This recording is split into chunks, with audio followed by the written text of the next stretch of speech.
So tonight, I'm here to introduce you to somebody who was a diplomat and who's turned it around after 3 concussions.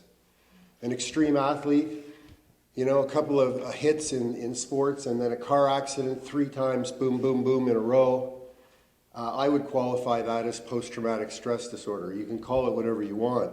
The story to recover from PTSD and to recover from the concussions that Paula suffered from are the same. Paula Ibbotson was a high flyer in the government when she was struck, and you know, after a couple of years of living in hell, she came to, when I did my TED Talk, she came and she approached me, and I introduced her to certain people in the community that could help her, and I'm happy to do that for you or your family as well. And she went down a path of recovery, and she's here to share her story of what she went through. So I'd like to introduce you to Paula Ibbotson and Candy Devine.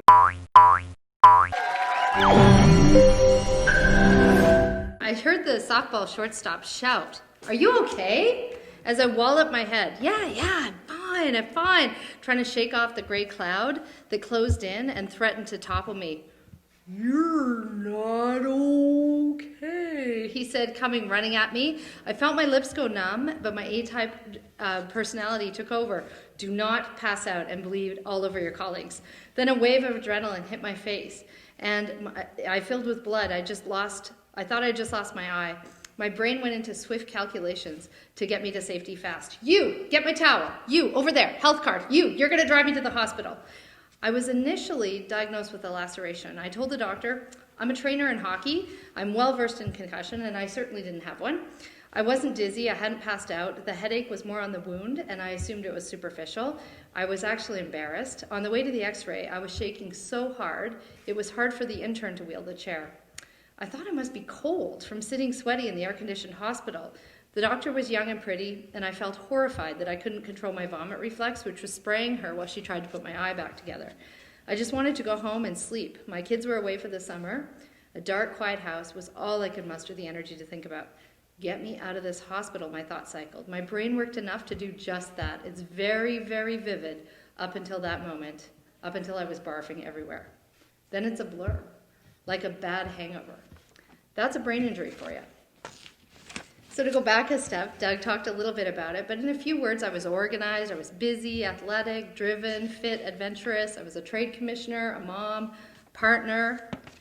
Then everything was a blur. I have intermittent memories about the accident. All I wanted to do was get back to doing my perfectly fine life, just the way it was, and get on with things. But you'll note how vivid my description of the accident was. It plays over and over in my mind, which tries to rewrite that story. To my surprise, the loss of life as I knew it, coupled with this vivid replay, inability to sleep, and several other factors, led to my surprising diagnosis of PTSD. PTSD. Well, these symptoms felt more like the pain you feel when you push your hand hard on a hot stove than they are a moment of sloth setting in. Pushing through PTSD symptoms is like pressing your hand harder onto a burning surface, instead of seeking to remove the element that's causing the burning in the first place. An injury with PTSD can be crippling, and as you work to overcome the obstacles, you start to build safety around you. Doug Smith's System 438 was helping me to get over my trauma, but the backlog of stuff that I had collected was hampering some of my efforts. And that's where Valerie came into the story, and has been helping me to clear out stuff of all kinds, and to get on with systematic healing. I encourage you to talk to the powerhouses here tonight, to get Val's book, and to get help even if you don't realize or think that you're suffering. Val helped me to set up an in-home office, and I'm actually attempting a return to work, thanks to her stepping in. And reading her book was a wonderful reminder of going through this process with her. So thank you, Valerie. Thank you for everything you're doing.